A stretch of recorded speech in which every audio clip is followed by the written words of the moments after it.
बिस्मिल्लाहिर्रहमानिर्रहीम। अस्सलाम वालेकुम। इंग्लिश 101 के शॉर्ट लेक्चर्स के साथ मैं हूं अरसान अली। इस वीडियो में हम बात करेंगे इंग्लिश 101 के लेसन नंबर 23 की, और इस चैप्टर का टाइटल है अफेक्टिव सेंटेंसेस। अफेक्टिव सेंटेंस क्या होता है? ऐसा सेंटेंस जो अफेक्टिव हो, यानी उसमें तीन चीज़ें पाई जाए, उसमें यूनिटी पाई जाए, उसमें कोहेरेंस पाया जाए, उसमें एम्फेसिस पाया जाए। तो इस चैप्टर में हम यही समझने वाले हैं एग्जाम्पल्स के साथ कि यूनिटी क्या होती है, कोहेरेंस क्या होती है और एम्फेसिस क्या होती है। तो आइए सबसे पहले हम समझते हैं यूनिटी के बारे में।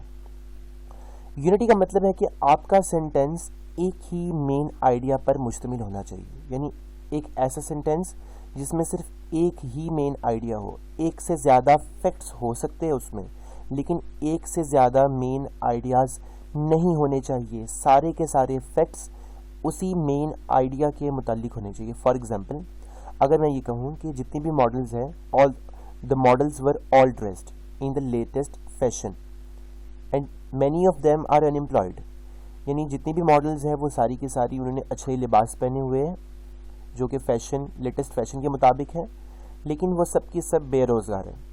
तो इस जुमले में एक मेन आइडिया नहीं है, दो या तीन मेन, इसमें कोई मेन आइडिया नहीं है, कोलैप्स है मेन आइडियाज़ में। लिहाजा इस सेंटेंस को हम एम्फेसाइज्ड सेंटेंस नहीं कह सकते, इसमें यूनिटी नहीं है। पहले क्लॉज में बात कर रहे हैं क्लॉथिंग की, जबकि दूसरे ड्रेस में बात कर रहे हैं उनकी अनएम्प्लॉयमेंट की। तो ऐसे सेंटेंस जिनमें एक से ज़्यादा आइडियाज़ पाया जाए वो एम्फेसाइज्ड नहीं होता। तो किसी भी सेंटेंस में ये पांच चीज़ें नहीं होनी चाहिए। ये पांच चीज़ें अगर होगी तो यूनिटी वायलेशन हो जाएगी। पहली चीज़ है, अगर आप किसी एक जुमले में अनरिलेटेड आइडियाज़ को कंबाइन करते हैं। दूसरी चीज़ ये है कि अगर आप लोग एक ही सेंटेंस में बहुत सारे आइडियाज़ ले आए। तीसरी चीज़ ये कि अगर आप लोग अपने एक आइडिया को ही सही तरह से समझा ना सके तो भी यूनिटी नहीं रहेगी। चौथा तरीका है सब ऑर्डिनेशन, और पांचवा है पैरेललिज्म। इन पांचों पॉइंट्स पर आइए दौड़ाते हैं एक नज़र। पहला है कंबाइनिंग अनरिलेटेड आइडियाज़, यानी ऐसे आइडियाज़ जो आपस में मिलते ही नहीं हैं। यानी आप बात कर रहे हैं कॉलेज के स्टूडेंट्स की, फिर आप बात कर रहे हैं कि वो अब्यूजिव लैंग्वेज यूज़ करते हैं, तो ये अनरिलेटेड आइडियाज़ हैं।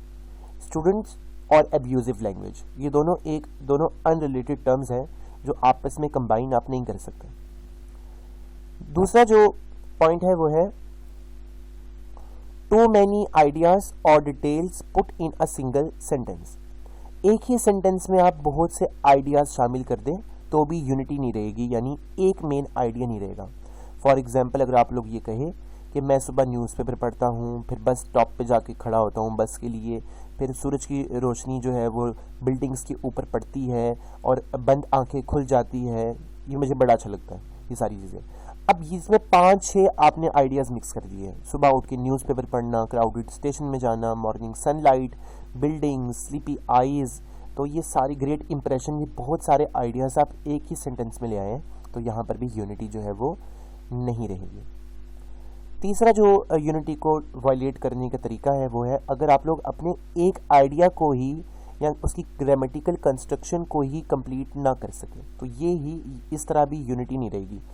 फॉर एग्जाम्पल, अगर मैं कहूँ this is such a heavy chair, ये कितनी भारी चेयर है। अब कितनी, यानी सच आ का मतलब मुझे समझ नहीं आया कि कितनी भारी। ये जो सेंटेंस है इसमें आइडिया अनक्लियर है। अब यहाँ पर हमें ऐसे word such a, so, too, ऐसे वर्ड्स नजर आएंगे जो अनक्लियर्ड है। फॉर एग्जाम्पल, एक और सेंटेंस है, I was so pleased about the letter, मैं लेटर के बारे में बहुत खुश हुआ। अब हमें नहीं पता कि कितना खुश हुआ। सो यहाँ पर किस मानों में आ रहा है?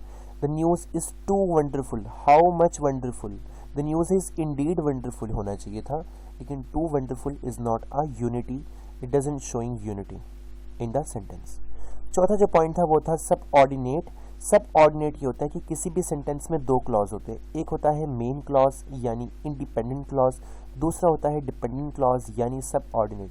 अब किसी भी जुमले में अगर सब ऑर्डिनेट क्लॉज आ जाए तो इट मीन्स कि वो सेंटेंस जो है वो उसमें यूनिटी नहीं है। फॉर एग्जाम्पल, यहाँ पे देखें, the fielder in the slips drop the third catch, fielder ने जो स्लिप पे खड़ा था उसने तीसरा कैच ड्रॉप किया। अब यहाँ आ गया when, the match was definitely lost, जब मैच बिल्कुल वो हार चुके थे। अब यहाँ पर सब ऑर्डिनेट यूज हो गया, when the match was definitely lost, क्योंकि ये एक डिपेंडेंट क्लॉज है, सब ऑर्डिनेट है, तो लिहाजा ये वाला सेंटेंस भी यूनिटी पे नहीं पूरा उतरेगा। अब डिपेंडेंट और इंडिपेंडेंट क्लॉजेस क्या होते हैं ये मैं आपको समझा देता हूँ। डिपेंडेंट क्लॉज होता है ऐसा क्लॉज जो अपने जिसका अलग अगर रख दिया जाए तो उसका कोई मानी समझ नहीं आता, और इंडिपेंडेंट क्लॉज होता है अगर जी अलग भी हो तो इसकी समझ आपको आ जाती है। इसके बाद कुछ प्रैक्टिकल्स के क्वेश्चंस हैं जो आप लोग ज़रूर कीजिएगा। अब हम बात करेंगे पैरेललिज्म की। पैरेललिज्म ये होता है कि अगर अब दो आइडियाज़ जो एक दूसरे के कोऑर्डिनेटेड है, एक जैसे आइडियाज़ है, आप उनको इक्वल रैंक दे दें, यानी उसमें आपके पास कोई मेन आइडिया ना आए बल्कि आप दो तीन आइडियाज़ जो कोऑर्डिनेटेड हैं उनको आप इक्वल रैंक दे दें, तो ऐसे जुमले को हम कहेंगे ये पैरेललिज्म आपने शो कर दी। अब इस केस में क्या होगा कि जो सेंटेंस है वो यूनाइटेड नहीं होगा, क्योंकि आपने सबको इक्वल रैंक दे दिया है, एक मेन आइडिया आपके पास नहीं आएगा। इस तरह के जुमलों में आपने क्या करना होता है, नाउन को नाउन के साथ पैरेलल करना होता है, वर्ब को वर्ब के साथ, सब ऑर्डिनेट को सब ऑर्डिनेट के साथ, और जीरंड को जीरंड के साथ। ऑलराइट, तो ये 5 वो तरीके थे जिन तरीकों से हम क्या कर सकते हैं, यूनिटी को वायलेट कर सकते हैं। दूसरा जो तरीका है एम्फेसाइज सेंटेंस का, वो है कोहेरेंस यूनिटी के बाद। तो कोहेरेंस का क्या मतलब है, कोहेरेंस का मतलब है स्टिक टू वन पॉइंट, कि आप लोग अपनी बात में सिर्फ एक ही पॉइंट पर स्टिक रहे, रिलेटेड पॉइंट्स पर स्टिक रहे। ऐसा ना हो कि आप लोगों की जो सेंटेंस है वो एम्बिगियस हो, कहीं की बात आप शुरू करें कहीं पर लाकर जाकर ख़त्म करें, तो there should be coherence in your sentences. तो कोहेरेंस जो है वो भी यूनिटी का ही मैटर है, यानी पैरेललिज्म सब ऑर्डिनेट कॉन्ट्रीब्यूट्स टू कोहेरेंस। अब उस केस में ये था कि पैरेललिज्म और सब ऑर्डिनेशन और यूनिटी, ये तीनों चीज़ें जो है वो कोहेरेंस के लिए ज़रूरी है, क्योंकि पैरेललिज्म होगी नाउन के साथ, आप नाउन को पैरेलल करेंगे, वर्ब के साथ वर्ब को, सब ऑर्डिनेशन होगी, बात में वजूहात होगी, यूनिटी होगी, तो फिर आपका जो सेंटेंस है वो कोहेरेंस पर चला जाएगा, वो कोहेरेंट होगा। इसकी कुछ हम कोहेरेंस को भी वायलेट करने के कुछ तरीके हैं। पहला तरीका है रेफरेंस ऑफ प्रोनाउन। आप लोग प्रोनाउन का सही तरह से रेफरेंस ना दें। फॉर एग्जाम्पल यहाँ पर हमारे पास 3 प्रोनाउंस हैं, अहमद, बासित, जाहिद। अब कह रहे हैं कि Ahmed saw Basit and Zahid yesterday and he said that he had the money. Ahmed ने बासित और जाहिद को कल देखा और उसने कहा कि उसके पास पैसे हैं। अब किसने कहा कि किसके पास पैसे हैं, ये जो हमने यहाँ प्रोनाउन यूज़ किया है ही वाला, ये हमने सही तरह से रेफरेंस नहीं दिया, ये एक एम्बिजियस स्टेटमेंट है, इसके यहाँ पर कन्फ्यूजन पैदा हो सकती है। इसी तरह अगर आप यहाँ देखें कि my aunt's cat was crippled and she was never the same again. अब क्रिपल्ड तो हो गई आंट्स कैट, लेकिन शी यहाँ पर कौन है, is the writer talking about the aunt or the cat, so such a sentence is also ambiguous. Similarly, she put the computer on the table which her sister had bought. अब उसने computer को table पर रखा जो उसकी बहन ने खरीदा था। बहन ने क्या खरीदा था, टेबल या कंप्यूटर? दोनों हमने यहाँ पर जो प्रोनाउंस दिए हैं, रेफरेंस दिया है, दिस इज एम्बिगियस प्रोनाउन। ऐसे प्रोनाउंस आपने नहीं यूज करने जो शक में आपको लिए। कोहेरेंस को डिस्ट्रॉय करने का जो दूसरा तरीका है वो है स्प्लिट कंस्ट्रक्शन, यानी आप जो कंस्ट्रक्शन है उसको सिंपली क्या करें, स्प्लिट कर दे, जो ऐसी कंस्ट्रक्शन ले आए जो गलत है। जैसे for example the batsman started to viciously hit the stumps. अब बैट्समैन जो है वो उसने स्टम्प्स को मारना शुरू कर दिया। अब ऐसा हो ही नहीं सकता, ये जुमला जो है इसमें कोहेरेंस नहीं है। बैट्समैन तो अपनी स्टम्प्स को बचाता है, हिट नहीं करता, तो ये स्प्लिट कंस्ट्रक्शन है। इसमें देखिए उसने बोला हुआ बैड कंस्ट्रक्शन, इससे भी आपकी जो सेंटेंस है वो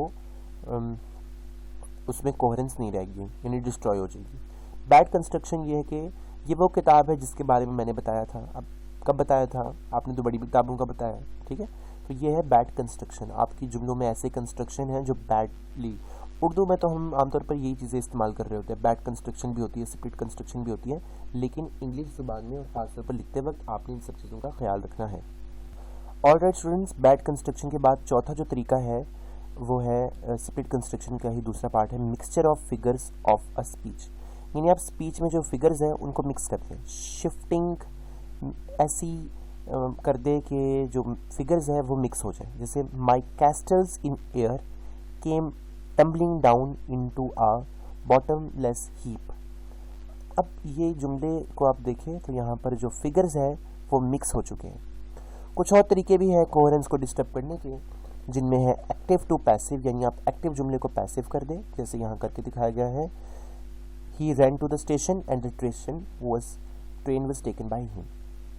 इसी तरह फ्रॉम सिंगुलर टू प्लूरल, आप सिंगुलर से प्लूरल कर दें या पास्ट टेंस को प्रेजेंट टेंस में ले आए तो भी आपकी कोहेरेंस डिस्टर्ब हो जाएगी। ऑलराइट, इसके बाद जो एम्फेसाइज सेंटेंस के यूनिटी कोहेरेंस के बाद जो तीसरा तरीका है वो है एम्फेसिस। एम्फेसिस में हम तीन चीज़ें पढ़ेंगे। पहली चीज़ पढ़ेगी पोजीशन, दूसरी ऑर्डर ऑफ क्लाइमेक्स, तीसरी रेपिटेशन। पोजीशन ये होती है कि जैसे for example her son graduated with honours we were told. हमें बताया गया कि उसका स्टूडेंट, उसका जो बेटा है उसने ऑनर्स के साथ ग्रेजुएशन किया। अब इसके मुकाबले में अगला जुमला देखें कि you shall be called a liar in all probability. तुम्हें हर लिहाज से झूठा कहना बनता है। अब ये एक वीक पोजीशन यहाँ शो हो रही है। क्यों?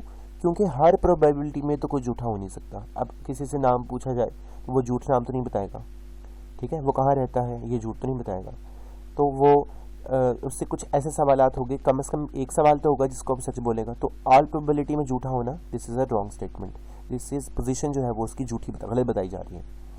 ऑर्डर ऑफ क्लाइमैक्स देखें तो आपने जो जुमला लिखना है उसमें क्लाइमैक्स आपका ठीक होना चाहिए। जैसे आप सबसे पहले प्रेसिडेंट की बात करेंगे, फिर सेक्रेटरी, फिर ट्रेजरर, फिर वाइस प्रेसिडेंट। ऐसा नहीं होगा कि आप लोग सबसे पहले जो है वो वाइस प्रेसिडेंट फिर ऊपर, यानी आपने ऊपर वाले ऑर्डर से नीचे वाले ऑर्डर की तरफ जाना होता है बात करते वक्त या फिर लिखते वक्त भी।